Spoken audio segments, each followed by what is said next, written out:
യേശുവിൽ ഏറെ സ്നേഹമുള്ളവരെ, പുതിയൊരു ദിവസം നൽകി കർത്താവ് നമ്മെ അനുഗ്രഹിച്ചിരിക്കുകയാണ്. നല്ല ഈശോയ്ക്ക് നമുക്ക് നന്ദി പറയാം. സങ്കീർത്തന പുസ്തകം 119 അധ്യായം 11 തിരുവചനം. അങ്ങേക്കെതിരെ പാപം ചെയ്യാതിരിക്കേണ്ടതിന് ഞാൻ അങ്ങയുടെ വചനം എൻ്റെ ഹൃദയത്തിൽ സൂക്ഷിച്ചിരിക്കുന്നു. സങ്കീർത്തകൻ പറയുകയാണ്, അവിടുത്തേക്കെതിരെ പാപം ചെയ്യാതിരിക്കേണ്ടതിന് കർത്താവിൻ്റെ വചനം ഞാൻ എൻ്റെ ഹൃദയത്തിൽ സൂക്ഷിച്ചിരിക്കുന്നു.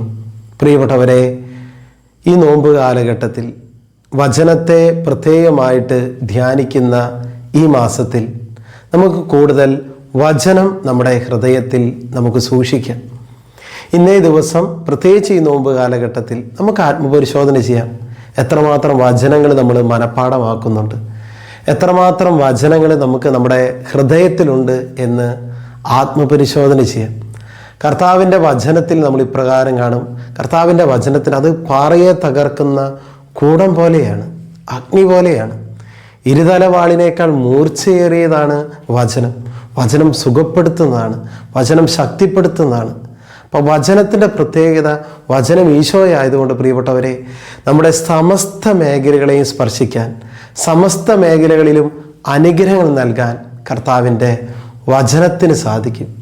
യേശയ്യാ പ്രവാചകൻ്റെ പുസ്തകം 55 അധ്യായം 11 തിരുവചനത്തിൽ ഇപ്രകാരമാണ്: എൻ്റെ അധരങ്ങളിൽ നിന്ന് പുറപ്പെടുന്ന വാക്ക് അങ്ങനെ തന്നെ, ഫലരഹിതമായിട്ടത് തിരിച്ചു വരില്ല.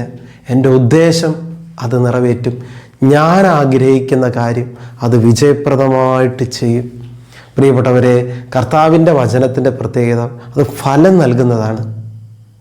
അത് ഒരിക്കലും ഫലരഹിതമായിട്ട് തിരിച്ചു വരില്ല എന്നാണ് കർത്താവിൻ്റെ വചനത്തിൽ പറയുന്നത്. പ്രിയപ്പെട്ടവരെ, അപ്പോൾ വിശ്വാസത്തോടെ കർത്താവിൻ്റെ വചനങ്ങൾ ഏറ്റുചൊല്ലുമ്പോൾ, മനഃപ്പാഠമാക്കുമ്പോൾ, ഹൃദയത്തിൽ സൂക്ഷിക്കുമ്പോൾ നമ്മുടെ ജീവിതത്തിനും നമ്മുടെ കുടുംബത്തിനും നമ്മളായിരിക്കുന്ന പരിസരത്തും നമ്മളായിരിക്കുന്ന ദേശത്തൊക്കെ അത് അനുഗ്രഹമായിട്ട് മാറും. പ്രിയപ്പെട്ടവരെ, ഈ വചന പാരായണ മാസത്തിൽ പ്രത്യേകമായിട്ട് കൂടുതൽ വചനം വായിക്കുവാനും വചനം മനഃപ്പാഠമാക്കുവാനും നമുക്ക് പരിശ്രമിക്കാം.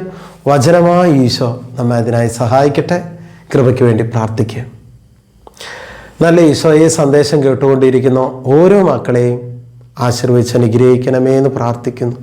കൂടുതൽ വചനം വായിക്കുവാൻ, ധ്യാനിക്കുവാൻ, പഠിക്കുവാൻ, ജീവിക്കുവാൻ ഞങ്ങൾക്ക് കൃപ നൽകണമേ. ഈ സന്ദേശം കേട്ടുകൊണ്ടിരിക്കുന്ന ഓരോ മക്കൾക്കും ഈ നോമ്പ് കാലഘട്ടത്തിൽ കൂടുതൽ വചനം ധ്യാനിക്കുവാൻ, പഠിക്കാനുള്ള കൃപ തരണമേ എന്ന് പ്രാർത്ഥിക്കുന്നു. യേശുവിൻ്റെ അധികാരമുള്ള നാമത്തിൽ അതിനായി ഇവരെ ഞാൻ ആശീർവദിച്ച് അനുഗ്രഹിക്കുന്നു. ഇപ്പോഴും എപ്പോഴും എന്നേക്കും. ആമേൻ.